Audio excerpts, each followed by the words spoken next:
It's the PutemupPodcast with your host, Frank Mordejon. I don't understand what's going on here. I'll fight you with my eye. What's up, everybody? PutemupPodcast, episode number 8. This is our third show for 2022. Ladies and gentlemen, we got a show for you today that you definitely want to tune into.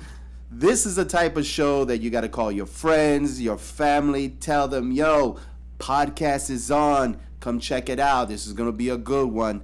But I can't do it by myself, ladies and gentlemen. You know that.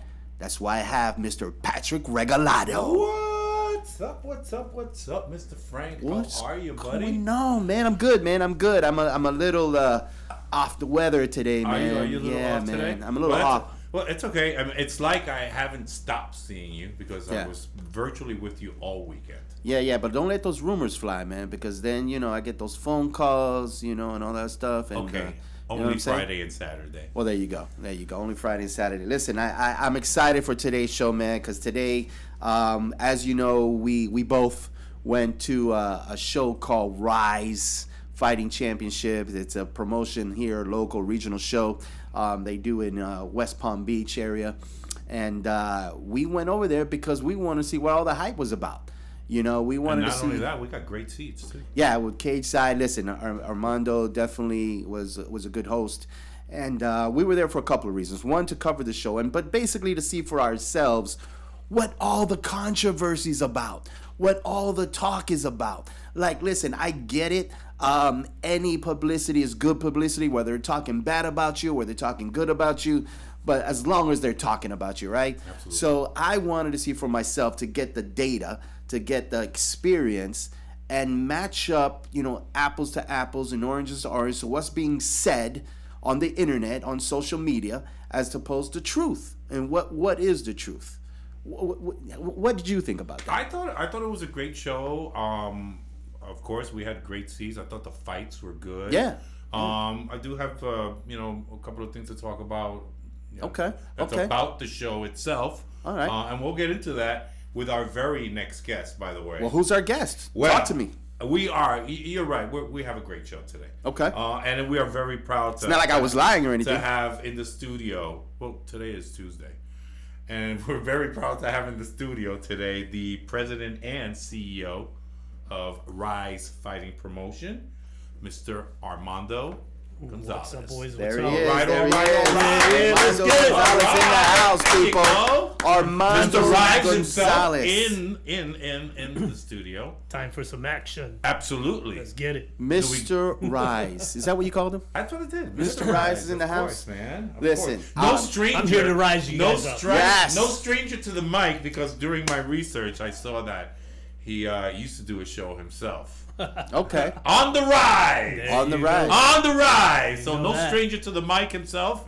So I'm sure he feels pretty comfortable here. Absolutely. Well, listen, ladies It might and not gentlemen. be the hot seat, but I Yeah. think it'll be the warm seat. Okay. But listen, ladies and gentlemen, I promised you when we started this podcast again that we were going to bring the people that were behind the scenes that make MMA in Florida, right? These are the people that are responsible for putting fights on, for getting their fighters their stats, to bringing up their stats. These are the people that are responsible for making the sport grow. Absolutely. Okay. The reason why Armando's here is because, one, there's been a little bit of controversy in the news, Channel 10, Channel 7. At one time, he was all over the news, right? It was an unfortunate an unfortunate incident that happened. We were there. Yeah, and I, you know what, I wasn't there, thank God, but we're going to talk about some things within the promotion. We're going to talk about all the drama, all the accusations, if you will. Right. And I know Armando is the type of guy that says, hey, listen, let everybody talk what they want to talk. Let's talk what they talk. But today, he's promised us an interview. Today, he came to the studio. He could have said no, ladies and gentlemen. He could have said, hey, you know what? Let bygones be bygones. Let them say whatever they want to say. But he wanted to step up to the mic, and I think it's important. I think it's important that we hear your side of the story from a promoter's point of view, because there's always two sides, right? Absolutely. There's your side and his side, and the truth, right? That's three sides. That's 1, 2. That's how many sides? That's three sides. Three Okay, sides, so right. 3 sides. It's kind of like a triangle, right? So we're gonna get right into it, man. But Patrick, let me just do one favor, man. Let me ask you for one favor. Yes, sir. As I'm talking to Mr. Armando Gonzalez, can you please not tell me there's a commercial coming up as soon as I talk to this gentleman? Because that, I swear to God, I don't know how many bills we have to pay. I'll tell you what I'm gonna do Jesus right now. Christ. I'm gonna write the first IOU so that we can stop the first block Yeah. of commercials. Yeah. So here's an IOU for the first block of commercials. Don't stop us. I'm writing it right here. We have Mr. Morijan Nice. getting ready to do his thing. Mr. Well, Morijan? what I want to do first, Armando, for the people who don't know you, give this opportunity, take a few minutes to talk about yourself, how you got into the game, and why you got into the pro side of MMA and then amateur side. So tell us a little about yourself before we start. Well, I was involved in martial arts when I was a young kid. Okay. Karate and all that. I was fortunate enough to reach. I got my brown belt, 3rd degree. Chinese Kempo. Did a bunch of kickboxing, did tournaments, katas and all that kind of stuff. It's a long time ago when I was a kid. Yeah. So, Wow. I got into kickboxing. Had some titles. Was a Southeast regional champion. Man, that was a long time ago. Okay. Bringing back good memories. All right. There you go. Now, is that And- with childhood, right? Is that teenager? Or is that what age? Yeah, group? I was freshly here from New York. Okay. So I came around 12 years old, and I guess I was a bad kid. Okay. My parents said, "Go there, take out your aggression in that little dojo." It was like right around the corner from my house, so I'd Wow. go walk. The move from New York to Florida. When was that move? I was like 12 years old. Okay. 82. Whereabouts in New York? The New Yorkers will not let us go if we don't know where from New York. we're Bronx. from. Oh yeah. The Bronx, boogie down. All Bronx. right. I was born in the Bronx. So. Yeah. 3 Right, Bronxillians in the house. What? The I boogie also was down born Bronx. in There you go, man. 15 I was born in Randall Costa Avenue. Rica, though. Okay. Oh, okay. Yeah, I was born in Costa Rica. My parents came to the U.S. While I was in the belly. Okay. Oh, wow. So your And my nationality mom- is Costa Rican. Right. And you're married, kids? I'm married. Married to a Peruvian. Peruvian. Yeah. Okay. That's an amazing mix right there. Yeah, man. We got I'm some beautiful kids, man. I'm Puerto Rican Cuban, married to a Dominican. My kids are all messed up. My kids fight with themselves. Yeah. They fight with themselves, Yeah, people. exactly. It's incredible. It's I'm incredible. all over the place. You're all over the I place. don't know what I am. I'm a mutt. Jesus so. Christ. I'm all So over. you got into martial arts. Yeah, got into martial arts. As an adult, when did you get into the business side of martial arts? Man, you know what? Fortunate enough to have a friend that was involved in martial arts, and we saw that there was no shows in Palm Beach. Okay. Pretty much, at least that I looked at, and I was like, and I'm one of these guys, man. I like to do shit. Yeah. Let me ask you: do I have to keep this PG? Can I curse? No. Say what you want. It's gonna come out. What Yeah. the fuck Yeah. are you talking about? All right, cool. Yeah. So I was like, I'm one of these guys, man. That's always I've done it all, man. Nightclubs, all kinds of shit, man. But so I was like, fuck it, let's do an MMA company. Let's do some MMA promotions. Let's see what we can do. Yeah. Let's see if there's money involved in it. Right. So it was a pro show you started first. That was back when? 2019? Well, you know what? I had the honor of meeting a gentleman, when I was in the nightclub. I have a shirt on right now. The Fighting News. Steve Rothman from the Fighting News. I Nice. met him at the nightclub. He was doing like these automated ATM machines, putting money in the ATM machines. Right. Shout out to Steve from the Fighting Yeah, News. yeah, There you man. go, there you go. That He's a guy's good guy. everywhere. Yo, cuz, what's happening? There you go. So I told him I was getting involved in, I wanted to do a fighting show. He's like, man, you got to meet this guy, man. You got to meet he is the man in MMA. If you want to know anything about MMA, this is the dude. And They guess who it introduce was? you to Frank. Mr. Frank Morridge. Wow. Boom. Okay. So Maestro. I got a part of this story. then. Whoa! Shout out to Frank Morgan. Shout out Shout out to Frank. Big the Frank. Maestro. There we go. Yeah. And that's That it, was man. back From in there, 2019, man. Yeah. That was a few years ago. 19 or So It was 19. So It says it right here. Oh yeah. September, go. if I remember. got your notes. Back to There back. you go, buddy. But if I remember correctly, I'll take it from here. I got that phone call and first Steve called me up and he said, "Hey, I just met this guy Armando. He's looking to do some shows, and let's see what he's about." So I met with Armando. I think we had dinner or lunch. Yeah. And we talked, and I'm always interested about the concept from a promoter, because every promoter, and I still believe this to this day, every promoter who does a show has a reason to do that show. Now, I've been around for a long time, and I've seen some of those reasons be bad and some be good. So the bad ones is really sad. But we're going to get into the real nitty-gritty story of RIZE, the rise of RIZE, after this commercial break. man. Ladies and gentlemen, you want to stay in tune with this one, because we're going to go deep into the story. We're gonna tell you exactly what the drama is all about. You don't want to miss it. We'll be right back. It's the Putemup Podcast with your host, Frank Mortejon. I don't understand what's going on here. I'll fight you with my eyes.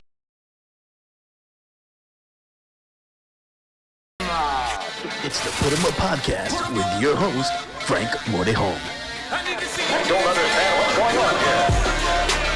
I'll fight you with my eyes. Welcome back, everybody. Check us out, Putemup Podcast, on the website at PutemupPodcast.com. Subscribe, like on our YouTube channels, podcasts, anywhere you get your podcasts, Apple Podcasts, Google Podcasts. Check out the show, subscribe and like. We're sitting here talking to RIZE CEO Armando. Armando, let me ask you this. We left off with the fact that we met, Right. and that you wanted to do a pro show, and we were talking about the pro show.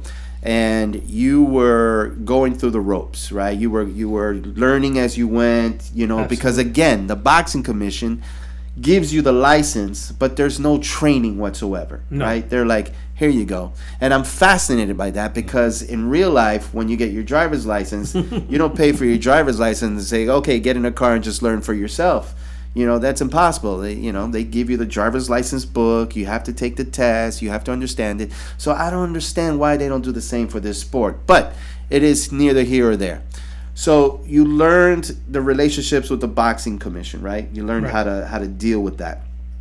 What challenges as a pro promoter did you have coming up that you want to share with other promoters? What were your challenges coming up making this pro show? This last one or the first one? The first one. Just not knowing the business, not knowing, who to contact, like, hey, what gyms, just different, not knowing the business. That was definitely a challenge. And so when do you think you learned the business? How long did it take you to say, okay, I understand now how to get the sanctioning, I understand where to get the fighters, I understand how to get the cage, I understand the insurance, I understand the medical stuff. When did you feel comfortable within this game of MMA and learning the business? I think it was after the second show, right? After the second? Yeah. After the second. Yeah, you definitely leading had a up to the different... second show. The second show you were still part of. I was Yep. like, let's do it like this, like that, like that. Let's get this guy now. Now I knew. Right.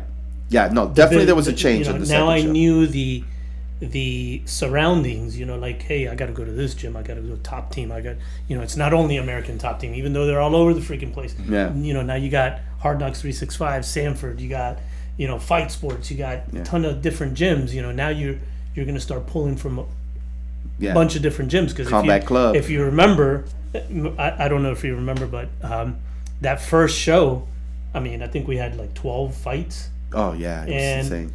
All 12 fights, I think with the exception of one, were American top team guys. Yeah. So it's all I knew. Yeah. It was my go-to, and I had a great relationship with those guys. Yeah. And but do you feel like right now you know more than you did back then? Fuck yeah. Yeah. Of course. You learned more.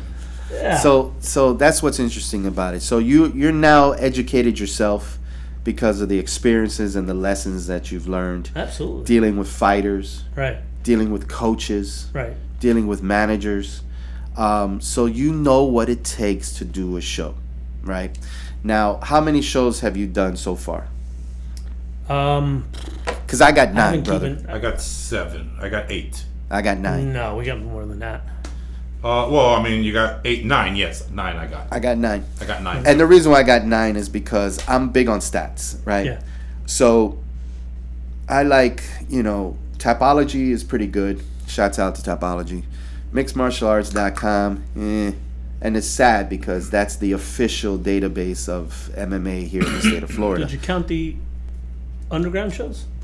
Yeah, on those 9? and the Team Championship shows. Okay. Yeah. So, but 9 is a lot. 9 is a lot. You have 9 under your belt. I mean, that's experience. You're not. For some You're reason, not. I think we have more. You got more? Well, you better tell that to Tapology and MixedMartialArts.com. I mean, bro. I got. You better get on your sanctioning body. 4-21, 3-20, 1-19, and Saturdays. But let me just say this, Maybe and right. let me just say this. What I'm getting to it is that you're more experienced now than when you first started. Right. You No, understand of course. It everything. doesn't matter you how many understand. shows. Right. Okay, so Could be 3 I'm shows. gonna try to get into this controversy right now before we go on commercial break because, Jesus Christ, I gotta look at those bills, man. I tell you. But here's a controversy. First controversy. Let me just start off by these are. What I'm about to say, what I'm about to bring up is what is other promoters are saying. Right. What other people are saying on social media. These are accusations, if you will. Not to be, let's see if we could debunk them in any which way.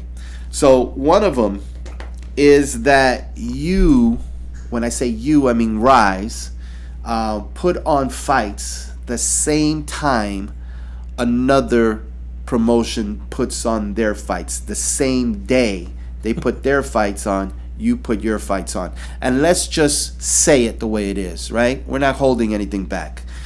The company we're talking about is PFL, Premier Fight League. Premier Fight League out of Miami. James Lauren and the guys from MMA Masters. I know James. Respond to the fact that you do shows the same day that they do shows. Respond to that first allegation. Dude, I don't know I don't have a calendar in front of me that tells me, hey, Patrick's gonna go and take a piss right now. So you're I don't not. know. So you're not Who gives a scheduling shit? shows when they have shows on. No, I'm not doing that intentionally. All right. I talked to James. All right. That's his answer, ladies and gentlemen. Okay. Well, because I'll tell you, this weekend we did have 4 shows going on in the state of Florida, and Premier Fight League was one of them. Okay. So It's inevitable that's gonna happen. well, there's so many guys. here, Right. listen. I'm not taking that for an answer, right? Because that doesn't help me, right? So what helps me is statistics and facts. Forget about what you said. Forget about what PFL said. And was I don't think it even was PFL. It was somebody else who did it. But whoever said it, let's debunk that right here, right now, based on facts. Ladies and gentlemen, here are the facts. For 2021, do you know how many times you did a show? You did 4 to 5 shows in 2021. Okay. Out of those 5 shows, you know how many times you did the same date as PFL? No. Once. Okay. Once. So I can't tell you how my blood boils because my wife does this to me all the time when she says, you always leave the toothpaste cap off the toothpaste. Yeah. Always. When you tell me always, that means there's not one time that I did do it or didn't do it, right? That means I'm consistent in leaving the cap off the toothpaste. When you say that RIZE always does show when PFL does, the statistics and the data proves it wrong. I didn't get in this business to follow people. I get it. Shit, I get it. But let's debunk these accusations, if you will. And listen, I'm being neutral. I'm seeing the way it is. You probably already heard, Rank, how could you already be neutral if you and Armando have this relationship when you first started in 2019?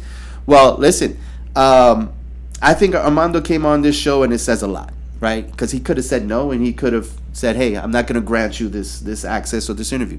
The fact that he's on here, the fact that he wants to debunk all this stuff says a lot about him and his character. And he doesn't need any help from me. There's not any help from me.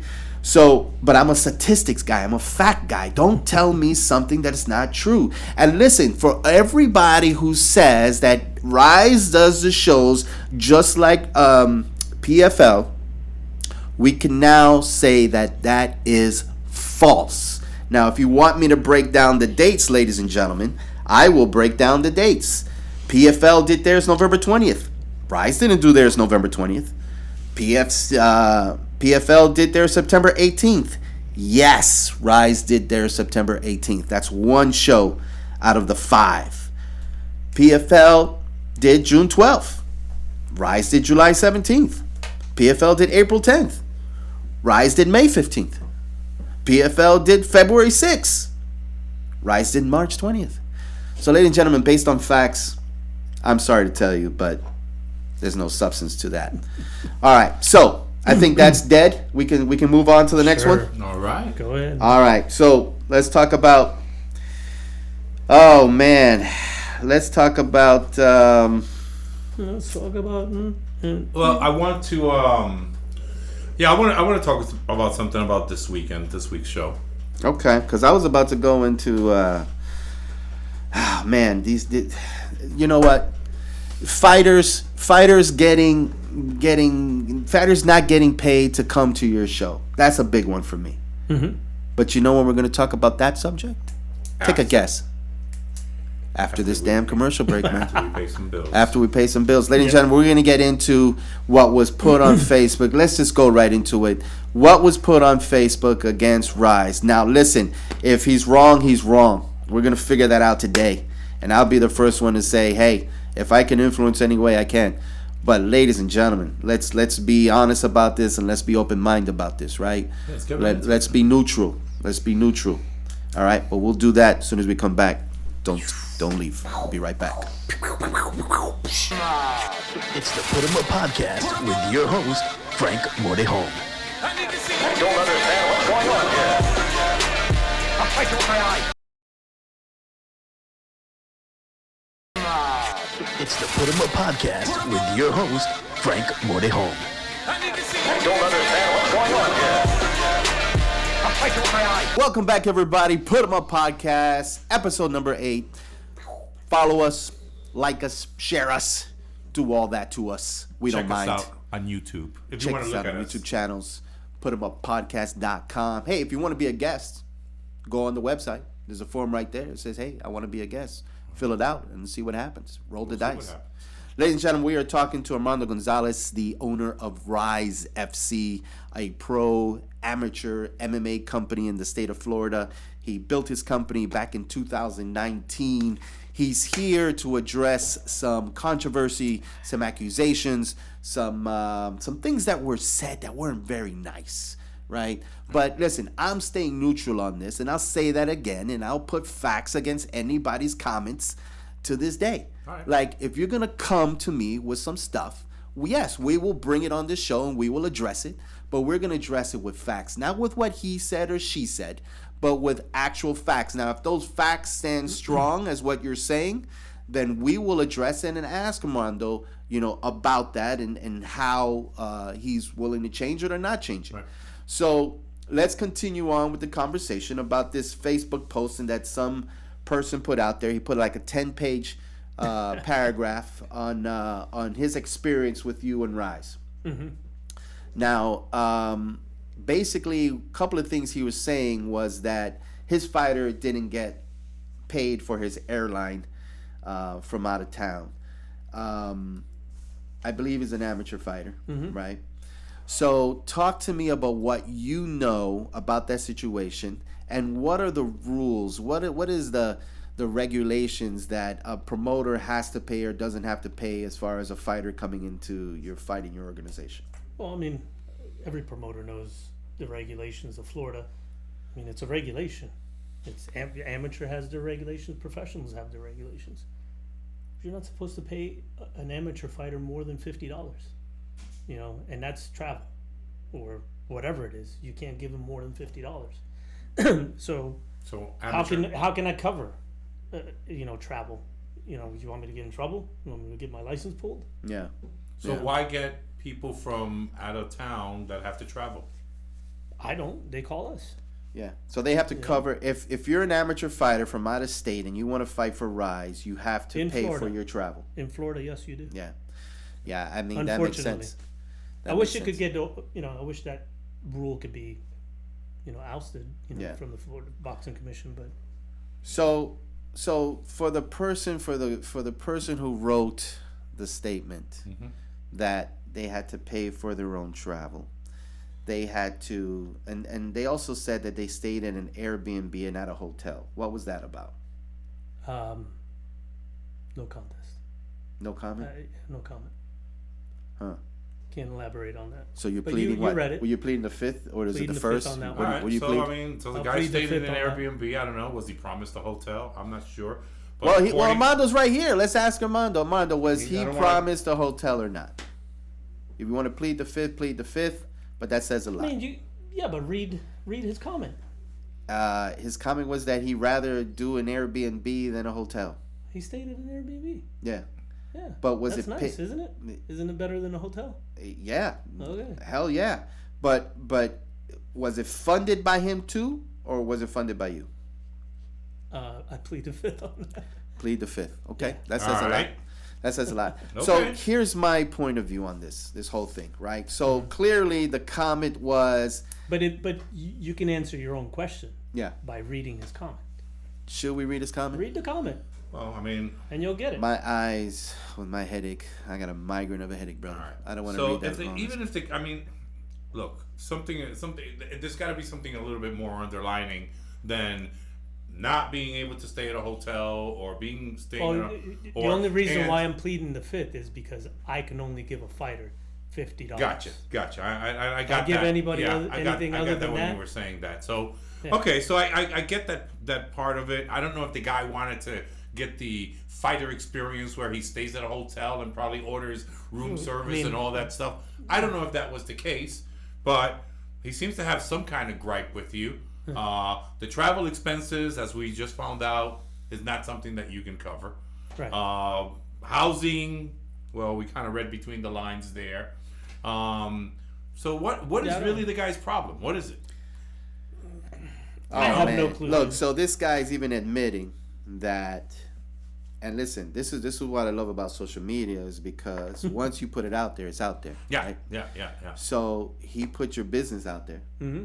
and I appreciate you pleading the fifth, but there's ways around it, right? There's sponsorships, right? You can't even. You can- Florida fighters aren't even supposed to be sponsored. No, Nope. You get- $50. Period. from the promoter. From anybody. Oh, okay. No $50. sponsorships. I'm not even supposed to aid them in sponsorships. They So can't a even. Florida fighter can't have a No sponsorship. Like the guy in the corner wants to sponsor No him? sponsors. In Florida, If they it's follow- $50. If they It's- follow the it's what it rules is. of the boxing commission, Okay. an amateur fighter Right. is not supposed to have any sponsors. Zero sponsors. $50 is the most that he can cover.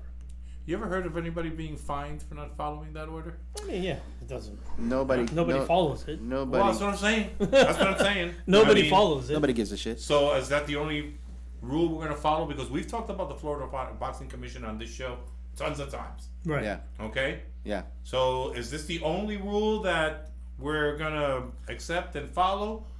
Yeah. Or is this not, or is this just something else? So, I listen. I clearly understand from the coach's point of view, right? That Absolutely. he wants to be treated well. Apparently, this person makes no mistake that he wants to be known clearly as an experienced fighter, an experienced coach who's traveled the world and has fought. I think he even fought Bruce Lee at one time. I'm not sure. I probably was in there. A fat Bruce But Lee. this gentleman clearly, if you read his thread, he's saying, "How dare RIZE treat my people like this?" Right? now did he put, I'm sorry to interrupt it, did he put it on his page or did he just... No, I believe he was blocked, but he put it on social media, put it on Facebook. But what was amazing was that, listen, I'm all for you saying, hey, this promotion has a problem. Right. Okay? And I'm sure, let me just clear the air right now. by asking Armando this question. Armando, are you a perfect amateur or pro company? Absolutely not. So you admit that you're not perfect. No, of course not. You admit you make mistakes. Absolutely. I think we should take that at face value. Okay. Because nobody in this state of Florida, especially if you're an amateur company, that I don't know where we get that we holding an amateur company like a pro show. I don't know where we're getting this from. I don't know where we're holding an amateur company with the same standards as a pro company. Now, I will tell you this, if you're an amateur company and you run it professionally, that's a different story. That's a different story. And let me explain what the word professional is, right? Because I don't know what definition you're using. Are you using professional based on a pro show? Or are you using professional because you came in early? Because you crossed your T's and you dotted your I's on paperwork? Is that what you mean by professional? Because you're still an amateur company. And for those amateur companies who want to dress up like a pro show, well, then you better give some props to Mr. RIZE here, because he's actually not saying, I have an amateur company, I'm dressing it up like a pro show. Right. He's doing pro shows, which the definition of that and the difference between that is that he's spending more money. Right. He's financing this event so that these fighters can have now results, so they can move forward to their 5 amateur fights or their pro cards, or increase their pro record. He's spending the money on a pro show. So when an amateur company tells me, but we're running it professionally, and we're a professional company as an amateur. Well, brother, you're still an amateur company. No matter how you want to dress it, if you put a fucking pig in a microwave, it's still a fucking pig. It's not going to be bread. It's not going to turn out to be a fucking TV dinner. It's still a fucking animal. No matter how you dress, you put lipstick on a pig, still a fucking pig. But in Spanish, you see what I'm saying? Now, here's the deal. Now, I'm not going to get hard on the amateur companies because, listen, don't get me wrong. Amateur companies are needed. This is the reason why the Florida Boxing Commission started the amateur companies in the first place, is because these guys would go pro with no experience and get their ass whipped and then get hurt and go to the hospital. And then finally somebody said, you know what, let's create an amateur, see if they like it, see if they know how to run the thing, and then, after that. And do you know what the stats are on that? 52% of the fighters who fight amateur don't make it to professional. They quit. They drop. They get out. So I get it. Amateur companies are needed. Some are better than others if you want to figure out the experience and the production and all that stuff. Yes. But when did we start putting these amateur companies at a level with a pro show? When did we start matching their finances with the pro show? It's unmatchable. You're comparing oranges to apples. Pro show, $6,000 maybe. No, I'm sorry, amateur show, $6,000. A pro show, over 50, 90, 100,000. Come on, you can't compare them. But ladies and gentlemen, we'll get more deeper into it. I'm going to get a little bit more deeper into some of the conversations we had in Facebook. I'm sorry if I went off a little bit on my little ranting there. But guess what? Another fucking commercial. We're paying bills again. Paying bills again. Ladies and gentlemen, we'll be right back. Don't miss this. We're going to go deeper and deeper into this conversation. It's the Putemup Podcast with your host, Frank Mordeholm. I don't understand what's going on here. I'll fight you with my eye.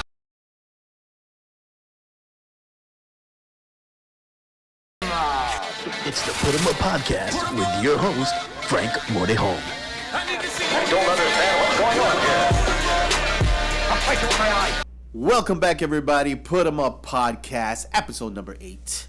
Follow us, like us, share us, do whatever you want with us, but please share us on all the social media. Catch us on podcasts, anywhere you get your podcasts. Yeah, if you all want to take a look at us and see what we look like, go on the YouTube channel, Putemup Podcast YouTube, and you can see all the videos. There you and go. All the shows there. The video podcast part of it. Yeah, there you go. Ladies and gentlemen, we are here with Armando Gonzalez, the owner and CEO of RIZE Fighting Championships in West Palm Beach, a local regional Florida show. He's known for a little controversy. As a matter of fact, I guess the second to the last show that you did, you were on the news Channel 10, Channel 7, Channel 6, Channel 4 covered your event. And again, any publicity is good publicity. Absolutely. But unfortunately, you had a fight, an event where there was a fight going on, and apparently a real fight broke out in the crowd, and some idiot decided to take a pistol out of his wife's purse and start shooting up in the air, and everybody started running and screaming, and active shooter. Right. And thank God nobody got hurt. I know that it was something out of your control, and that says a lot about the safety within these events that are happening in clubs and nightclubs and everything else with no metal detectors and all that good stuff. But I wanted to go to your event along with Patrick. We wanted to go to your show this weekend and see if there was any controversy. And did RIZE fail to the occasion, or did they live up to their name? Patrick, what did you see? They lived up. I mean, there was some extracurricular activity there in the crowd. You're kidding me! But it was actually it was a funny situation. A fighter that was in the crowd, and he was screaming and drinking, and he was taunting a fighter who had been knocked out. Okay. And it went on for quite some time. And the funny part, or I don't want to call it funny, but it is. But so the fighter who had been knocked out, who was the one being taunted, I'd have to say at least 45 minutes to an hour later, literally got out from the dressing room, came back, looked for the guy who was screaming at him, and they went at it. Yeah. And you had all kind, Hollywood police was there, or David, whatever it was, David police, and they escorted the guy out. But the fact that he actually went back from his dressing room to go look at the guy who was screaming at him while he was on the floor, being knocked out. Well, listen, I'm no psychic. Never said I was one, nor do I play one on TV. But I will tell you this: did I know that there was going to be an altercation before it started? Absolutely 100%. Not because of the reputation now that RIZE is having in regards to that, but because when I see an individual in the stands at VIP with no shirt on, with a beer in his hand, screaming and yelling to a fighter and cursing him out like if it was a bad stepchild, I said to myself, this is not going to end well. And sure enough, he was literally behind That's my Conor McGregor, man. Yeah, he was back for him. That's my Spanish He McGregor. was literally behind me. When I saw it, it was like a 3-on-1. Even the police officers got involved. They had to take the guy down. The little police officer did a little bit of jiu-jitsu himself, and that was interesting to watch. Did well. But the question is, why did it happen? Why didn't it start? So to you, Armando, I know you're running around. I know you're working with the fighters and the commissions and the boxing commissions and stuff like that. But the safety and security of the place, how much attention do you put in? Because if I saw that and my red light went on immediately, like this is not going to end well, why wasn't anybody else watching what I was watching and addressing it? Let me give you some stats. Okay, love it. Talk to me. Out of all the shows that we've done, we've only had 2 incidents out of all of those shows. 2 incidents. Okay. The one in March with the shooting, and this past one.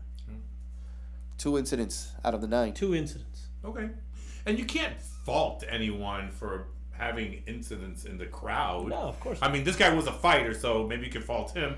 But we're in that environment, and people are drinking, and the they both should have known flare. That. Both of them. I blame that on both. Not only the one that was without I a shirt. blame it more on the guy that was screaming without a shirt. To be honest, I mean, security should have saw him without a shirt. Because here's what I'm seeing. Here's what I saw, and when we went there, we got there, and the amateur show was going on. It was packed.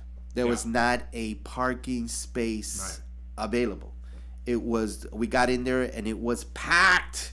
Place was packed. It was amazing. They did a little break, went to the pro show. What the hell happened? Yeah. That was actually my next question. As from a business perspective, and we saw it happen firsthand. I mean, it was packed when the amateurs were on. The pros came on, and I mean, a handful of people were out there. So from a business perspective, and I don't know if maybe the promoter, maybe his pride won't let him or whatever it is. But from a business perspective, isn't it better to maybe eliminate the pro side of it and continue going with the amateur? Only because it's obvious. It makes sense. It's obvious that the amateurs are the ones that are paying the bills in the door, to get in there. It's also obvious that the amateurs are the ones that are doing some kind of promo to get the people to follow them. In the state of Florida, the amateurs have their friends and their families. And those are the people that go and visit. Pretty much. So, from a business standpoint, you're looking at this. Wouldn't you say, man, I just spent X amount of dollars when I could have spent a fraction of it, 100%, and probably made the same amount of money. 100%. So, do you think about something like that? Are you saying, yo, you know what? Fuck the pros, man. I'm just gonna stick with amateurs. Oh yeah. Yeah, that definitely. And let me ask you another question. Yeah. You haven't answered the first question. Let him answer the first question. No, I answered it. It has come across. 100%. So, are you going to continue doing pro shows? Yes. Okay. Well, then there you go. He hasn't learned. He's saying, oh yeah, 100%. But you doing pro shows? Yep, I'm gonna do another one. Guess he hasn't learned. What was your second question? So in 2019, you start your company, you do the fights, you're getting to know the business, and you're getting all these fighters together for your show. Move forward to 2022. How difficult is it now with all the other promotion companies that are around, because there weren't that many in 2019? How much more difficult is it to find these fighters? And is that the reason that now they have to come from out of the state to compete here? Well, I'll tell you what, man. If you follow Facebook and you follow all the negativity around that other promoters are saying about RIZE, it's probably very difficult because people don't. Which is a shame because people don't take the stats and the statistics. They just follow whatever the person's saying and they jump on the bandwagon. So let's talk about that real quick. And I'm gonna say it like it is, brother. I'm gonna say it like it is. I'm 55 years old, man, and I don't give a shit anymore. When you get older, you just don't give a shit. Is that what it is? That's what it is. Same. Gotcha. So let's go down the list. In these things, there's a gentleman by the name of Daniel K, who owns the promotion XFN, who seems that he is the only one answering these gentlemen and these people when they come to RIZE. It looks like. And listen, if you guys want to jump on the bandwagon now, after today, after this hour, and jump on the thread and start saying, hey, let's all do it, then be my guest. But I'm taking the time and I'm taking the notes on this. But as of right now, as of today, XFN made some comments about RIZE. And so basically it started with your matchmaker saying something on Facebook to another fighter that probably fell under the unethical part of it, and let me just tell you right off the bat, I love your brother, but the guy's an idiot for doing shit like that, saying shit like that to a fighter. Now I get it. Is he the only one who's probably doing it? Probably not. No. I know other things that go behind the scenes, but to put it on Facebook, to talk to this individual like that, I mean, it's just some things you don't say, right? But that's why XFN got upset. That's why I think Rise of the Warrior, Daniel Donaldson, got on board as well. That's why they're upset, because the perception is that you guys don't know what the fuck you're doing. The perception is that you're putting somebody in jeopardy. Now, here's the answer to all these threads. And Daniel K, Donaldson, and everybody else on that thread, listen to this answer, because this is very important. On that thread, when you put fighter versus fighter, we're not going to tell this fighter you're going to fight her. Did that fight even happen? No. It never even happened, ladies and gentlemen. So you want me to tell you what it was? It was. Feel free. That's why you're here. Talk to me. It was a fighter from Hawaii. Okay. That we brought down previously. Okay. That we matched up with a fighter that fought this weekend. A pretty big, Wilfred Abbey. He's pretty stacked. He's looked like like an iron, like a piece of iron. Okay. And this other gentleman, he's okay. He's 0-2. Looking for a fight. This guy was a debuter, but his physique is scary. Okay. I mean, you guys saw, I don't know if you saw that fight. Wilfred Abbey, big, huge. Saw a few fights. Yeah. But anyway, so we had him matched up with this kid. As the card proceeded to get matched up, we saw and got another fighter with the same type of built physique. Big, tall guy, 6 something. Wilfred Abbey, 6 something. So we said, you know what? This is a better matchup. We're going to match these two guys. Their physique is, they're both debuters. It makes sense. Right. Very compatible. And this other guy is, I'm not going to, talk about other guys, but this guy's 0-2. You know what? Let's just match him up with somebody else in his lane. Right. And that's where David, I guess, failed. He texted this, but he texted the truth. He said, we're switching the matchup. It's somewhere in there. I've read he's probably going to kick your ass. He's probably going to beat you. And that's where it kind of got out of hand. Okay. Where he was texting this guy and it said that. I haven't even saw it because, we got blocked and all that. But did that fight ever happen? No, it didn't happen. Okay, so that's like saying I'm going to kill you. So, I never think, do. But Right? I think That's like saying I'm going to hurt you, brother, but I never lay a hand on you. I think there was something more in that. But there was thread, more too. into it, where and David says, let's switch him up, and then the fighter, then he asked David, have you told the other fighter yet? This and something along those But lines. wasn't and there a promise of like some title fight or something like that during that? No, I don't think there was. Thread? No. I know it No, wasn't what he said was, have you told the other fighter? No, we haven't told him yet because we're in the middle of switching all this up. Yeah. So no, we haven't told him yet, but we'll tell him. We'll get to it at some point. So he was being honest. Yeah, he was being honest. Being honest, straight up. So In my defense to him, yeah. I think where he went wrong is you don't have conversations like that on Facebook. Who gives a shit? If you're gonna talk to fighters, you talk to fighters, face to face, and you make those deals, make it happen. and you don't use, something that somebody can come back and switch things around. But let me ask you this question. This weekend, you guys were there watching fights, Yes. Yeah. right?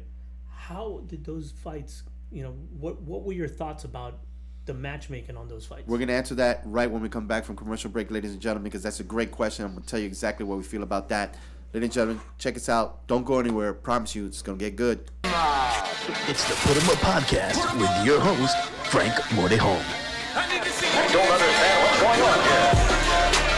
I'll fight you with my eyes.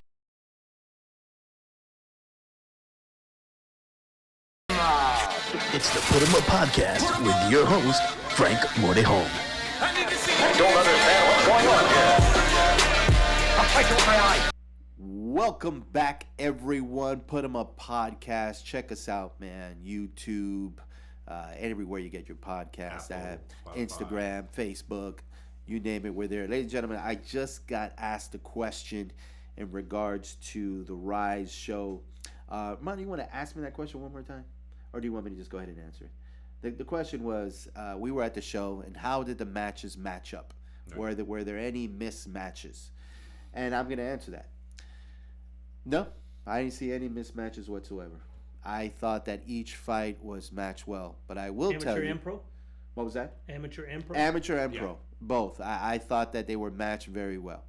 But I will tell you, Patrick, I don't know if you agree with me on this, but that damn judges and sanctioning body, what the hell were they looking at, man? They were definitely watching another fight. They were watching other fights. I mean, there was a guy that was mounted for like 10 minutes, just pounding on it, Mount and pound. Split decision.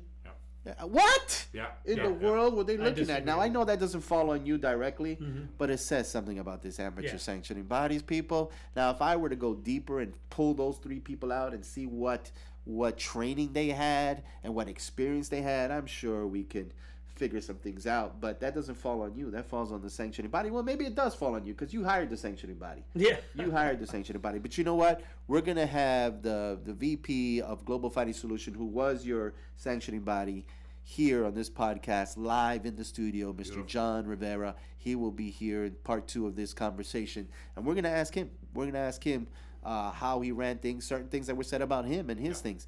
So I want to do this.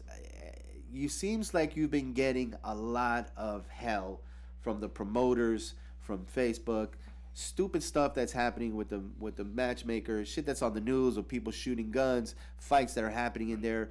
Do you see, honestly, looking from the outside in, do you see that you need to make some drastic changes in your organization, or do you feel like, no, everybody is just talking shit? How do you feel about it? You know, there's always room for change. You know, certainly as you move along, you can't please everybody. Yeah. You know, so you're gonna get your guys that are, I would say constructive criticism, but all they're doing is just criticizing. You know, and I think that the other MMA companies, you know, the other MMA promotions that are, I mean, I don't know if they feel threatened, you know, but there's competition everywhere. Right. You know, like I said, you know, where there's a McDonald's, there's a Burger King right across the street. Where there's a mobile station, gas station, there's a Shell across the street. So there's always competition everywhere. You know, and I guess some of these guys don't like the competition. So we must be doing something right. You know, am I going to change? Obviously. Every day, every show, we change. Yeah. You know, we hear, hey, this guy complaining about mats and screws and this and that, which, you know, hey, okay, you know what? Guess what we're going to do next show? We'll have some mats. Guess what we'll do next show? We'll address those issues. And our show is just going to continue to keep getting better and better and better. In 2022, it's you know, it's... Well, can I give some advice to some of the coaches and the fighters out there? Listen, if you're dealing with a promoter and he's not paying for your flight, red flag number one. If you pay out of pocket to fly over, it's on you. The red flags were already there. Okay? As a matter of fact, when I used to work for Fight Time Promotions, Carla Davis and Howard Davis Jr., we would get people from out of state, and it was up to the promoter to pay the flights. There was no, hey, fighter, you're going to pay for this flight. There was none of that. Because the coach... Were they doing pro or amateur? When we're doing pro. Yeah, so pro, the coaches should know, and this is for all the coaches, if you're asked to pay for a flight, don't do it. Say, listen, you know what? We pass. If you accept the terms and you pay for your flight, and especially if you're going to fight for RIZE, and I don't know why people would do this, but they invest their money and get a flight from Hawaii to come to an amateur show. Brother, that's all on you. Because there are no contracts. There's no guarantee that your fighter is going to fight. Your opponent is going to make weight and fight. There's none of that shit. So if you can't find fights in the place where you're at and build your stats, I'm sorry. But if you want to travel to the United States, you want to travel to another state and roll the dice, then go for it. You're a grown-ass man. You know what you're doing. It's all on you. But don't hold it on the promoter to say, hey, they didn't pay us our flight. At least they should chip in. This is amateur, people. When did we decide to hold the amateur events as if they were pros? Let's stop doing it, people. I get it. I get the shift. There are more amateur shows in the state of Florida than there are pro shows by 59%. Right. 59%. There are more amateur shows. So who's controlling the market right now? The amateur MMA events. Now amateurs like, well, shit, why do we need to do a pro show? Let's just dress up our amateur company to make it look like a pro. And that's only feeding the egos of these promoters, because who gives 3 fucks if there's an extra light than the next show? Who gives 3 fucks if there's an extra camera? You know, unless you give me that UFC experience and you're holding it at the AAA arena and you've got all this, then yeah, I'll pay for the experience. But come on, people. We're doing shows at a nightclub in the dark. In the dark, when you look inside the ring and you can't even see the fucking fighters. And then you're charging $60 to get in. Yep. People, wake up. Stop being so fucking, picky or delusional about how these things are run. And listen, I don't want to go on a rant, and I'm here. If it wasn't for the amateurs and the pro companies, I wouldn't be doing what I'm doing. So I get that. I don't want to be too hard on them. But all I'm saying is, last second, you mentioned some of the promotion companies. Let's go down the list. Daniel K. XFN, which I go on record saying he's got one of the best amateur shows there is in town. Absolutely. I'm not talking bad about the brother. He's a little sensitive with me right now for God knows what reason. We grew up with Fight Time Promotions, and he was a runner for Fight Time Promotions. But I've always said it. You know, he learned, he took notes, he created his own organization, and he did amazing coming out of Fight Time Promotions. So kudos goes out to him. He's got an amazing company. I like the guy. I like his promotion. But he's the first one to jump on and defend the MMA, community, right? So, and for very right. Like he's got the right to say what he has to say. It's a free world, and he's just the gatekeeper, if you will, of, hey, he even tells the guy, sorry you went through that experience, kind of like, hey, that's not a representation of the only thing he had to say was come fight for us. That was the last thing he had to say, but it was insinuated right in there that, hey, sorry for the experience. But if Daniel K believes that this guy's going to come to his show and have an amazing experience and nothing's going to be wrong, man, oh man, we got some delusional people in this world. I love Daniel K. He's one of the best there is. But come on, man. I mean, he prides himself in doing a show. But let's forget about me and my feelings with Daniel K and his feelings with me. He's very sensitive right now. I love him to death, and I'm going on the record. He's a great guy. And if you've got to go to an XFN show, you haven't been to one, go to one. He's amazing. But XFN, how do you feel about Daniel K? He's cool. I'm cool with him. Rise of the Warriors, how do you feel about Daniel Donaldson? Cool with everybody, dude. Combat Night, how do you feel about Mitch Jamel? I'm cool with Jameli, man. Island Fights, how do you feel about Dean Tool? Cool with Dean Tool as well. I've never. So you have no problem with any of these Combat Quest? Nobody. Dude, I'm not here to waste my time judging these people, man. I'm here to do my shit. I'm here to do Rise and Rise. Have you learned anything though? Have you learned from the controversy? Have you learned from what Daniel K is alluding to? What Daniel Donaldson is saying? What are they alluding to? I mean, that's what I'm saying. What kind of petty shit am I going to spend my time, my brain, my time? I'm here to build I'm here to build Rise. I don't have time to go back and address the bullshit. This fighter and that fighter, and I mean, these guys are talking about that matchmaking and all. I mean, come on, dude, it's petty shit. Okay, it's petty. All shit. right. I don't have time for that. I get you. What I'm here, and I came on here just out of respect for you. Thank you. But I don't really need to address any of that. Yeah. I take constructive criticism. I see what they're saying. Hey, guess what? Next show I'll be better. You know? All right, and that's fair. That's fair. We got a commitment from Armando Gonzalez, everybody. If you haven't heard it, he said that he's learning. He is going to get better each and every show. I'm 3 years into this. 3 years in. These guys are 10 years. Yeah. Chameli's 100 and something shows in.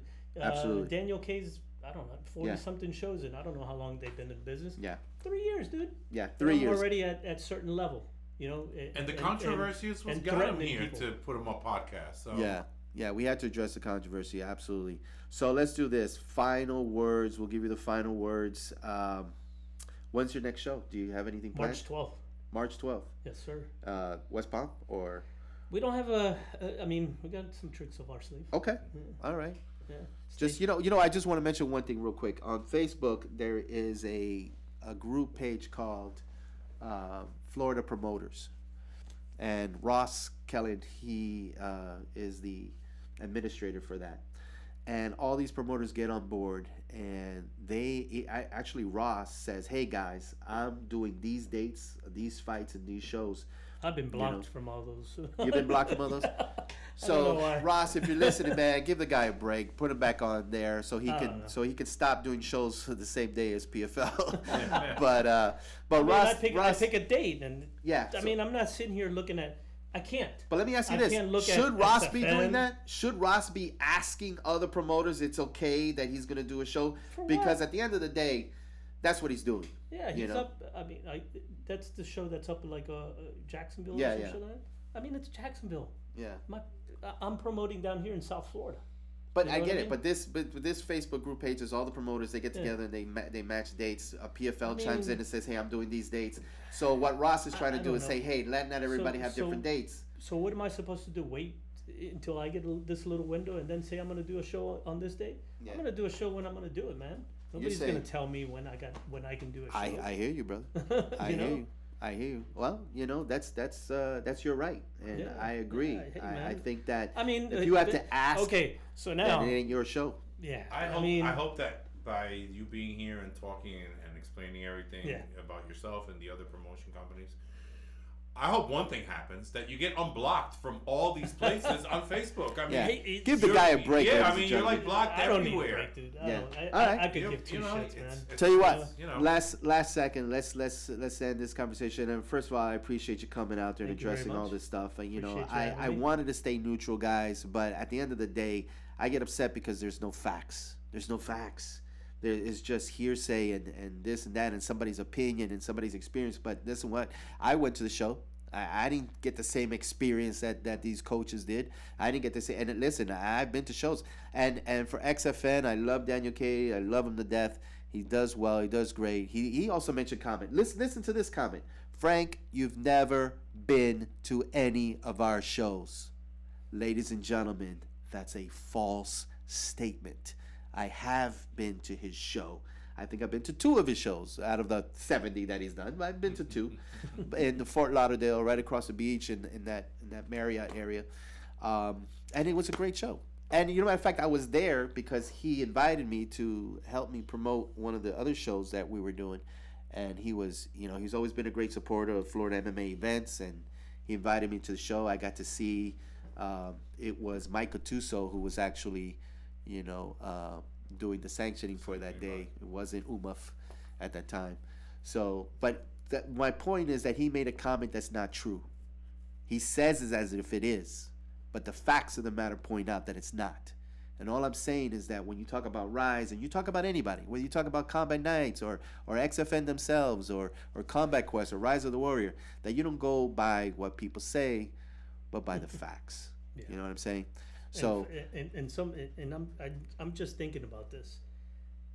Going back to people doing shows on certain dates, there was one show that somebody kept asking me if I would change my date,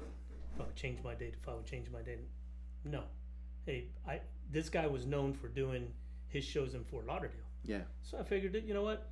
Hey, you're doing your show in Fort Lauderdale. I'm in Palm Beach. There's no conflict. Who cares? If they go to your show, they go to your show. But he kept asking me and asking me and asking me and asking me. Needless to say, the guy does a show same day as I did my show 10 blocks away. And the guy didn't have the balls to tell me that the reason why he was asking me to change my date was because he was going to be in town at the 10 same blocks time. away from you. Wow. Yeah. And That's that's what it is, one man. of your buddies that you like so much. Oh, hey, listen, I like everybody, man. I'm a likable guy. I'm a likable guy. The opportunity that we get to talk and listen, I invited Daniel K to come on to the show. Invitation is still open, brother. Whenever you want to come, we could talk about your experience in XFN and how you think, and maybe educate other promoters as you come on. And we could talk about it, but tell us what you're doing right. I'd love to get Mitch Chimelli on there. He's on 100 show. I think if anybody knows about MMA, it's gonna be Mitch Chimelli. Yeah. He's been there, done that, Yeah. and he would be a great person to share some wealth of information and the do's and don'ts of MMA. And, Right. and He shared his knowledge with me before. good, Yeah, he's a good. kid, I'm glad. man. Mitch is a good guy, man. Yeah. So last second, promote your website, your email address, how people get in contact with you. What's the next show? You got 20 Talk seconds. to us. RizeFC.com. Awesome. Can I break some news Oh, today, man? wait a minute. yeah. Can I break some news? Breaking news, ladies and gentlemen. News. Breaking Clink, clink, news. clink, clink. Talk You to guys us. Stay tuned to Rise FC, social media and all that. Okay. Because in our next show, we're going to host Pillow Fighting Championships. What? What? Breaking news! Breaking How news, do you ladies like and that? gentlemen. That is breaking PFC meets Rise. There There you go. Never thought I'd hear it, Well, but about I'm that? seeing it. Now, if you thought you had enemies before, buddy. Wait till then. have Wait till some then. now, right? Let me tell you something. That is definitely something new and it's sweeping the world, man. Don't sleep on hey, pillow fighting. listen, That's man. that's something Absolutely, going man. out. You Well, I'm know- glad you shared that with us, man. I'm glad Thank you you shared very that. much, Listen, man. we wish you from Putemup Podcast. We wish you the best, man. Thank we you wish very you much, all man. a Thank you great for having success. me. Listen, And we had a great time at the show. We had a good weekend. time, man. Great time. Seats Thanks. were The amazing. fights that I were- thought the fights inside and outside the cage. They were both good. They were both. Yeah. Absolutely. And you held them right at extreme. behind you guys too. Yeah, it was Yeah. right behind me. Front So row I seats had for front both. row We had seats. exactly Front row row seats. for both. It was at Extreme Action Park. Yeah. You like the venue? You okay with it? You know, yeah. For right now? They threw some curveballs at Yeah. us. They used to hold the event where the skating rink Yeah. is, Yeah. and now they moved it to the room in the Yeah. back. Titan FC. I liked it back then. Titan FC used to do shows there. Yeah, they Fight threw a Time little Promotions curve- used to do shows there. They threw a little curveball at us, and Yeah. Was the All right. curveball the venue where the situation was? no. knows? That was great. I mean, that venue, the basketball. We've done all of our shows there. Gotcha. Yeah. It was the dressing rooms and having Oh, one that's of the crazy. dressing rooms Yeah. a mile away, and me getting phone calls Right. every 15 minutes. Hey, can you come back? Can you come back? You know, Wow. It was it's a Ladies good and venue. gentlemen, Good venue. thank you so much, man. No, thank you. I guys, greatly Sir, appreciate thank it. you very much for Thank being you. here. I greatly appreciate it. Thank you for being candid with us and Yep. and telling us your side of the story Yeah. and finally being voiceful about it. Yeah, but one story that you guys left out. Uh huh. What about the sanctioning body? Somebody was drinking or something like that. Yeah, man. You know What's what? up with that? You left that controversy out. Yeah, well, we're not going to leave that controversy out. You know why? Because we got the VP, John Rivera of Global Fighting Solution, who was the accuser Yeah. of drinking on the job.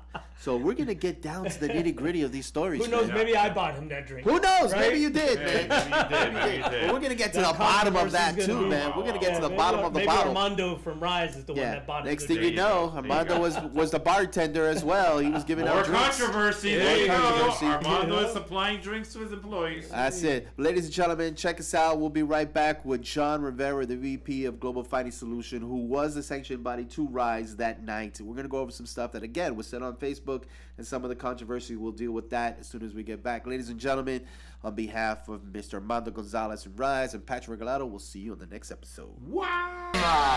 It's the Putemup Podcast with your host, Frank Mordeholm. I don't understand what's going on here. I'll fight you with my eyes. It's the Putemup Podcast with your host, Frank Mordeholm. I don't understand what's going on here. I'll fight you with my eyes. Welcome back, everybody, to Putemup Podcast. We are here. Like us, share us, subscribe anywhere you get your Putemup Podcast at. Anywhere you get your podcast at. We're going to introduce a new segment today, ladies and gentlemen. We're going to introduce a new segment called Putemup Pat. Mr. Patrick Regalado, take it away. Hey, put 'em up. Welcome, everybody. Welcome back to our newest segment, Put 'em Up, Pat, where we will get down and dirty with our guest. I have somebody who's going to rebut a lot of the things or talk about some of the things that we were talking about in the other segments. We're going to be addressing some more controversy.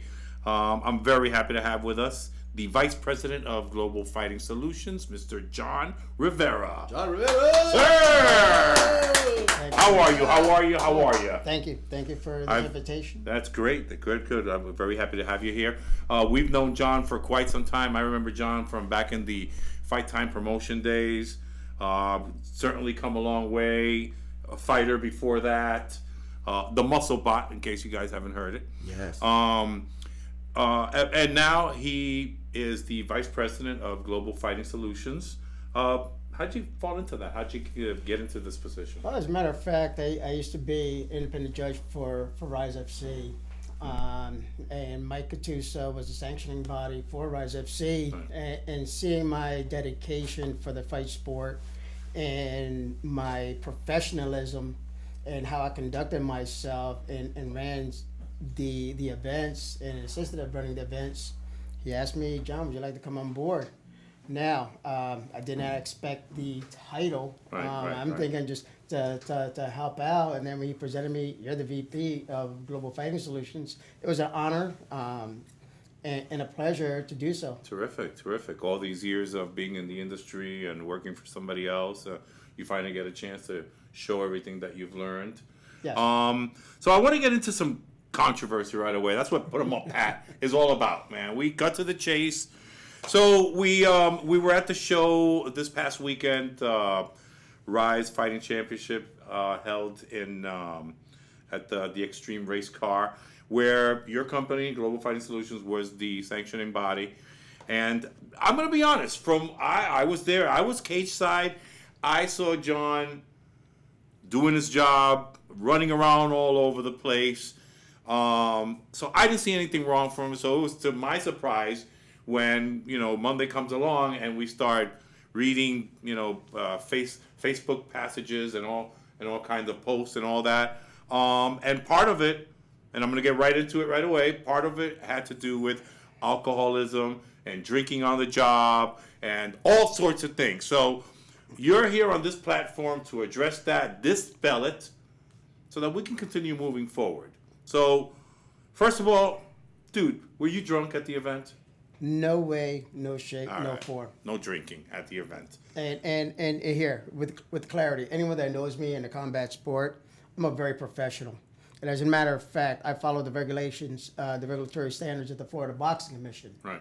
Perfect example. We had Mr. Jackson and his entourage with Irwin Williams, where they were in our area in regards to where we were conducting our sanctionings, which I asked, hey, can I be here? I see alcohol that's not is prohibited. Right. I saw another individual on the other side. So for me to go against the standards of the Florida Box Commission and my professional standards, sorry. Yeah. Belligerently lies and false accusations, sorry. And the validity, where it's coming from, you better know who I am and everyone, and as well as assisting the Florida Box Commission in every aspect, to include the altercation that I helped the Fort Lauderdale police officer badge 1456 and shaking my hands, and with the event supervisor for the Florida Boxing Commission asking me what took place. And we're talking about face-to-face, that's close. Right. So if there is any alcohol or anything such in my supposedly drunkenness, sorry, it would not happen. Okay. All right. They also were talking about the weigh-ins, that there was alcohol during the weigh-ins also. So, alcohol during the weigh-ins, you're getting a bad rap on this. Bro, why? Why is this happening? What's going on? Well, who is it? Well, first of all, I don't know who this coach is. Right. I don't know anyone. Now, mind you, after the amateur show, we had a conversation, me, Frank, and Juan Fernandez, for approximately 25 minutes during the pro show. Right. So I missed the first fight. I missed the second fight. So this is actually through the third fight. I actually had one beer. Right. There is no regulatory standards that I'm done. I'm done my sanctioning. I've done my job. There isn't nothing in the regulatory standards that I have to take off my shirt. Who are you? As a matter of fact, I know many police officers. I know many firemen with their T-shirts on. They wear it when they're at the sports bar. So what's the difference? You want to nitpick? Okay, let's talk about the nitpick. Let's go to the weigh-ins real quick. Yeah. First of all, a fighter came in. I dug into that fighter in regards to his unprofessional manner, how he conducted himself. Okay? Now the coach, who's with all these accusations, I brung my fighter all the way from Colorado. Now there's going to be a fight. Well, I'm sorry. Well, can we fight at a catch weight? Catch weight. There was an agreement between both camps. Okay? The fighter is to come at a Pacific weight. Right. The fighter did come in at a Pacific weight. The fight went on. Now, upon him weighing in and the fight was not there, then I would have scratched the fight. Absolutely. But they had an agreement, catch-up fight, because the actual coach says, we'll fight at a catch because he worked hard. He'll feel bad for his fighter, which I agree. I agree. So I did everything in my powers in regards to making it happen within within regulatory standards. And GFS, Global Fighting Solutions, follows. And it's updating and doing great structures changes within this organization, and as well as for the combat sport, for the amateurs and future pros. Gotcha. All right. So, So he did admit that he had one beer after his job was done. Okay. Maybe wearing the shirt wasn't the greatest idea, because that's probably what people are holding on to. But we're talking about a coach that brought his fighter from somewhere else, so he obviously had some kind of gripe with you, something to hold on to. You know what? That he makes an accusation like this. Oh, maybe he was doing something I don't know. But again, don't accuse an official. Right. And another thing, my drunkenness, supposedly drunkenness. Yeah. Okay, we're in 2022, aren't we? There's a great deal of cameras. There are a great deal of videos. Right. Okay, where is it? Where is it? There's nothing. Well, And I spent, and here's something else. Right. I spent majority of my time with the Florida Box Commission around that realm. So the validity of someone talking and back-mouthing my name or the sanctioning by it in itself, please, stop. Yeah, there's definitely been little or no evidence to sustain these accusations. So, which is one of the reasons that we wanted to bring you on here to go ahead and address that and make sure that everything is clear. So, as far as the drunkenness and all that, ladies and gentlemen, there wasn't that going on. The guy had one beer after his job was done, had his shirt on. Maybe he shouldn't have had his shirt on, but it was one beer. So, there was no drunkenness, and we move on. That's what Putemup Pat is all about. But I do want to talk about, during the fights, there were some questionable decisions. Yes. And I know that falls under you guys. Yes. So, and I'm going to tell you, I'm not a referee, but I know when a fight goes one way and when a fight goes another way. Okay? And there were a couple of fights where the decision was just like, what fight were they watching? What's that all about, man? When Look, it happens in the amateur sanctioning bodies and professional sanctioning bodies. Right. Everyone says, oh, but he was on top. But again, it does not, you took the guy down, great. You took the fighter down, but during a good 30 seconds, 40 seconds, you have one fighter in the bottom holding his hand. So they were going back and forth, back and forth. Again, there's always improvement. And this is all what life is all about. Improving and changing and have good training. But with this in itself, sorry, we make mistakes. And everyone makes mistakes. But no sanctioning body is ever perfect, or any judge in an amateur or professional realm is perfect. Right. All right. Okay. Well, we're going to keep on addressing a couple more issues. I might even bring somebody back. But right now, let's go ahead and pay some bills. In the meantime, you can catch all our episodes on the YouTube channel. You can get them on Apple Podcasts, Spotify. And if you just want to look at us, just... It's the Putemup Podcast with your host, Frank Mortejon. I don't understand what's going on here. I'll fight you with my eyes. It's the Putemup Podcast with your host, Frank Mortejon. I don't understand what's going on here. I'll fight you with my eyes. Welcome back to Putemup Pat, where we pull no punches here. So, we're sitting here with Mr. John Rivera, Vice President of Global Fighting Solutions. There was a talk this weekend about him drinking on the job. We went ahead, we dispelled it. We started talking about some refereeing. But during the break, John told me that he wants to come back to the conversation. What did you want to add to that? You know what? It's, after working the amateur, the event, my job is done. Right. Now, could I made a better decision? Yeah, I apologize. Because, again, perception is different. Absolutely. But, like I said, there is nothing that I would disgrace the sanctioning body of Global Fighting Solutions, yet alone RIZE FC, or yet alone the combat sport in itself.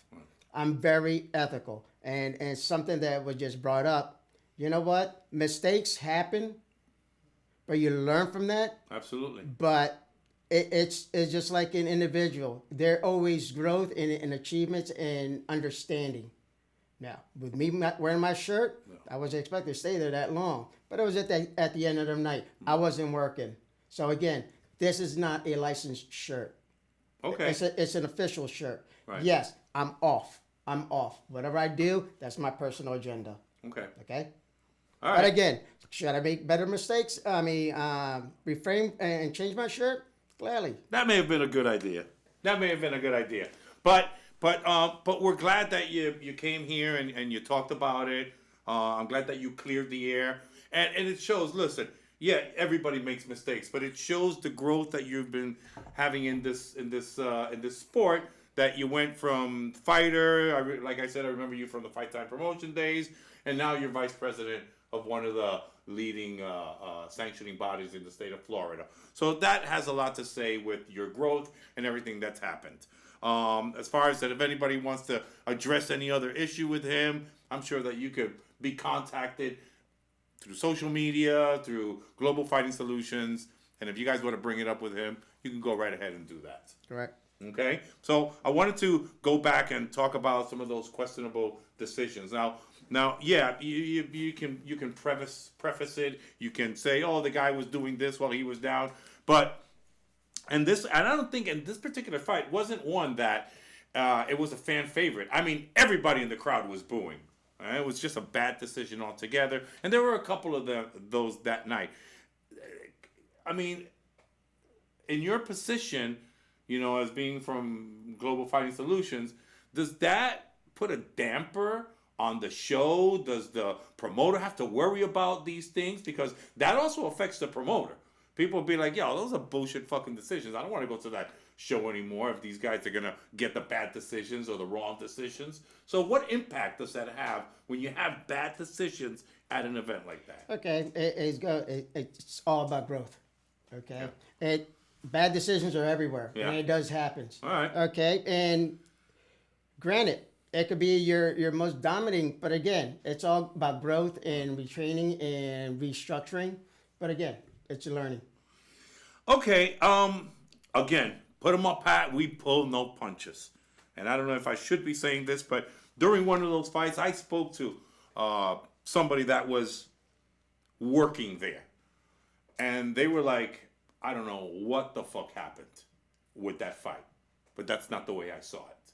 So there's definitely something going on. I mean, it didn't happen once, it happened twice. And this person looked at me and they were like, don't look at me. I didn't do anything like that. So it definitely is something that has to be addressed because, again, I mean, it hurts the fighter. I think it hurts the promoting company. And it definitely hurts. Look, in every entity, there's always, this should have been done. It looks one particular way. Right. But we have to understand, and I'll say it again. Right. There's a fight game. It does happen. Gotcha. Okay. It's not perceived. I'm not saying that we're not going to perceive it as perfect because there is no organization that's perfect. Now, we've had Michael Tuso on the show before. He was on our Zoom call. And it's probably one of the best shows we've ever done. That was a few weeks ago. And he brought up some concerns and we brought up some things that we like to see changed. What kind of changes have you seen since you came aboard on Global Fighting? Well, again, and I have some input with Michael Tuso in regards to the structure, right. How our organization should structure the fighters, following up with the fighters. It's just unconceivably incorrect of other promotions, other sanctioning bodies. We all should come together. Right. Okay, we are here for the sport. Don't do it for the emotions of it, but the rights of the sport in itself. We're here to envision in it for them and keep it in a safe environment. Okay. Okay. And again, changing certain institutions' policies where there's Florida Boxing Commission. Yeah. We're working on those, but again, it's growth and structure. Okay. Is it tough to deal with the Florida Boxing Commission? I mean, we've sat here, Frank and I have sat here, and we've talked about all these negatives on the Florida Boxing Commission. Do you see any change happening? Do you see that you guys at least have some communication to make some changes? We have some input. And is it a positive? Everything, it's not going to happen overnight. It's a step by step. Right. Okay. First take it back. You have to crawl and step, and then we go forward. Okay. It's not going to happen overnight. It's not going to happen overnight. In a calendar year, because I happen to know that there are, I believe, 13 sanctioning bodies. 12 or 13 sanctioning bodies in the state of Florida.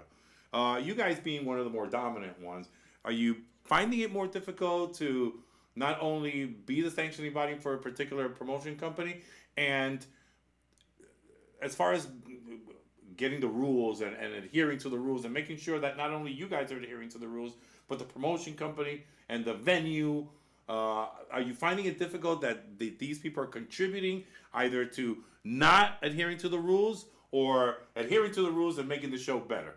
Well, it's in a positive. It's going in a positive. And I myself have created documents within our sanctioning bodies to show and to instruct and as well bring vision to the promoters, the do's and don'ts. Right. And again, some of these guys are going to be going into pros. And we have to look for the security of our spectators. We have to look at the safety of the fighters, and as well as the structure of any organization, whether it's promotion or sanctioning. Okay. If you had to tell everybody, hey, listen, Global Fighting Solutions is going to separate itself from everybody else because of this. What would that be? What is that you guys do that separate you from everybody else, all the other 13 sanctioning bodies that we have here in the state of Florida? We're committed to making improvements. We have true dedications, and we got loyal bodies that are willing and support us in regards to making a better instructor for the sport of combat here in the state of Florida. Okay. And have you noticed, I know you haven't been with the company very long, but in talking to Mike, is there more, are you guys sanctioning more bouts per year, every year? In other words, are you guys growing that people are asking you guys to sanction their promotion companies, their We have fights? a busy schedule this year. Now from last year, again, I just came on board. Right. I don't know what we did, what Global Fighting Solutions did last year. But yes, we're going to be busy this year. Gotcha. So you guys have a good calendar put together. And, Yes. And that's good because it shows that there's some trust, within your sanctioning body, within your organization, that they can go ahead and put, even the fighters in your hands, because you guys have to record everything. You guys have to make sure that it gets to the right websites and so forth. So let's take Saturday's bout. Let's take Saturday's bout at RIZE. When will those stats be recorded? When can people go online and see what happened? Well, right now, the stats already been sent to the Florida Boxing Commission. Okay. We're working on a website right now to bring up the stats. Right. And Because also, I know that just bringing it to the Florida Boxing Commission doesn't make it happen. So what steps do you guys take to say, hey, stop fucking around with this. Let's put these stats out, because you got a lot of fighters that want to be seen by somebody else. And if those stats aren't up, they're nowhere. We're trying to work on a database for all the fighters, so like all the information is all centralized. So, and it's true, is that you get a validated point. Right. Fighters don't know. Right. You look at mixed martial arts, you look at typology. I even looked it up there. Nothing's updated. So we need a centralized, neutral database, so where all sanctioning bodies are able to input that information, so the fighters have their records, because when they want to go pro, I have my record. And Right. they don't have to go ahead and search for or go back to a sanctioned body, or how about the sanctioned body is non-existent. Absolutely. So we need a centralized, and that's what we're trying to work on right now, a centralized database for all sanctioning bodies to work together, and but everyone has to commit. Everyone has to commit. Is this going to be for amateurs? Amateurs, yes. Beautiful.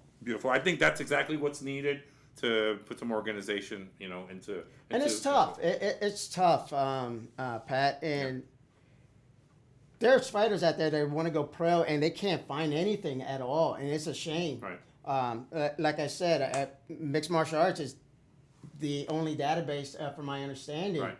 But you would go in there, and just like there's stuff missing. Gotcha. And this is something that ourselves is trying to follow up on and try to backtrack to fix. Mm-hmm. All right. Well, that's definitely something that we're going to be keeping an eye out, because I know that with my conversation with Frank and with Mike Gattuso, that was definitely some concern. We are going to cut for a quick commercial break. We're going to come back for one last segment. We're going to have Mr. John Rivera here. We're going to bring back Mr. Armando and finish up with you two guys. I know that there's something that's intertwining there, so I want to go ahead and talk about that really quick, get you updated on all the news, and we'll see you guys right now. It's the Putemup Podcast with your host, Frank Mortejon. I don't understand what's going on here. fight you with my eyes. It's the Putemup Podcast with your host, Frank Mordejon. I don't understand what's going on here. I'll fight you with my eyes. Welcome back to Putemup Podcast and Putemup Pat, where we definitely pull no punches here. I want to remind you guys to catch up on all our episodes at YouTube, Putemup Podcast YouTube channel, wherever you get your podcasts, whether it's Spotify or Apple. Check us out. And if you want to look at us, go ahead and look at us on YouTube. There you go, right there. You look pretty. So we're still sitting here with Mr. John Rivera from Global Fighting Solutions. The impact that a company like yours or any sanctioning body has on a promotion company. Good decisions, bad decisions, the impact that it has. So what I decided to do was I wanted to bring back Mr. Armando. And, is it that way? There you go. I wanted to bring back Mr. Armando so that he can answer that question and they could simultaneously ask it. So the impact that a good and bad sanctioning body has, especially my gripe this weekend were the bad decisions. Right. That was my gripe. Okay? So what impact does that have on a promotion company like yours? I'm sure it has impacts, in the fighters, Right. Fighters, the coaches, I'm sure you guys see that all the time. I hear it all the time when I'm sitting down. Right. And, a referee calls a bad fight or there's a bad call. Right. From the judges. Is there an impact to us? I'm sure, like I said, I mean, it has to be. there is an impact. You keep on getting shitty decisions. Right. And people not only won't want to fight for you, but they won't want to attend your events. Right. Like I said, I'm sure the fans. Yeah. The fans are the fans. Right. They're gonna probably have say, oh yeah, it's a shitty decision. Right. I'm sure there's a lot. I mean, you see that all the time in the Absolutely. UFC. Yeah. So is that gonna stop? There should be. Global Fighting Solutions has been great to us. I see changes in them like they see changes in us. That's why we're working together. Right. To make things unified and better as an overall event. Right. Could there be trainings? And I'm sure that's something that they have in schedule. Right. That they're, the judges should definitely be. Not trained. only should they be training and referees.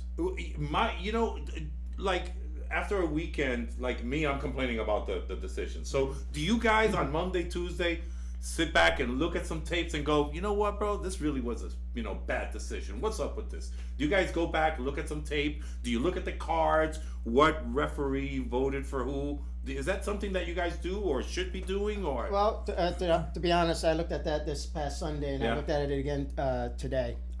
Yes. And that's just something that Global Solution is working on right now, bringing some type of structure and training regimen for judges, referees, and future entities of any sanctioning body. So, yes. Are mistakes going to fall? Are there going to be someone falling through the cracks? It happens. Yeah. But you cannot discredit the professionalism of a sanctioning body because one or two decisions. It happens. This is a fight sport. It does happen, and it's worldwide. Gotcha. It's funny because I'm definitely not trying to discredit anybody, but when you sit in this hot seat, I put him up pat. Don't fuck around here. Pat, yeah. When you sit in this hot seat, it always seems like you're the one that we're attacking, and we're not attacking anybody. Right. I mean, this is the kind of show we don't come around asking people, "Hey, how was your fight? How'd you feel getting kicked in the nuts?" We don't do that. We ask the business questions. We really get deep and personal. Frank has been doing this for many, many years. I know most of you guys also. So we get a little bit more deep. So when it's not that we're attacking, it's that you just happen to be in that seat right now and you feel like you're in the hot seat, but we're not trying to discredit anybody. And to be honest, I've seen the change in you guys. Well, say here, prove the point. Yeah. Even before I came to Global Fighting Solutions, I've seen it in other sanctioning bodies. Right. Okay, so, and again, we have a vision, and our vision is not completed until it's set in stone, then it's completed. But right now, we're in our very beginning stage of the vision of a sanctioning body that correlates alongside with the promotion and for the fighters. Beautiful. What do you think of that? It's awesome, man. It's good to see change. It's good to see that we're partnered up with a good sanctioning body that, is gonna kind of protect us. Okay. I'm all for change, man. I'm an Right. easygoing guy, man. That's great, man. That's I'm great. a pretty chill dude. That's great. And that's great news to hear. I'm glad that we were able to clear a little bit of the air. John and Armando, I'm so glad that you guys came on the show. We definitely brought to light some things that was bullshit, okay? Which, and put them on pat, that's how we call it, bullshit. But I'm glad you guys came on. You guys, great guests. Thank you so much, John, for coming on and listening to us. We did not mean to put you on the hot seat, but I also invited Armando for another reason. See, he had gifts for us. I got something for you. So he had man. some gifts, and Got I one want to for you, show everybody for this is Frank. for Frank. We got our own little bags here with RIZE, and inside, hold on, there's more, guys. All right, you guys don't get this. We do, because we're from PutemupPodcast. But we got some badass shirts also. Mr. Armando's wearing his. So we want to thank you so much. That's the real reason we brought. That's the reason I brought you back. Right. This is the real reason. I gotta butter you guys There up, you man. go. You know what I'm saying? John, you got any gifts for me or anything like that, bro? No? God, Lord, man. What's up with that? He's got a Corona waiting for Come you. on, man. He's got a Ladies and Corona gentlemen, waiting for you. I want to thank everybody. I want to thank our guests for being here. There's very little news in the international MMA, Florida fighters. We've got bare knuckle coming on. We've got pillow fighting coming on. One of the biggest news that's happening, aside from the Amanda Nunes situation, is Kayla Harrison. Kayla Harrison right now, after being sought out by everybody, including the WWE, more than likely will be staying at PFL. Yeah. They just inked a huge deal with ESPN, and it is with her on board. So, congratulations to Kayla Harrison. She's going to be making another $1 million again. Nice. Make that money. Fantastic. Make that money. Also, don't forget to join Frank and I this weekend on Fight TV, where Frank and I will be commentating for Pillow Fighting Championships. Ladies and gentlemen, on behalf of myself, my co-host Frank Morajon, my guests John and Armando, I'd like to thank everybody for viewing our show. Make sure you come back, check us out, and put them on pat. We pull no punches. It's the Putemup Podcast with your host, Frank Morajon. I don't understand what's going on here. I'll fight you with my eyes.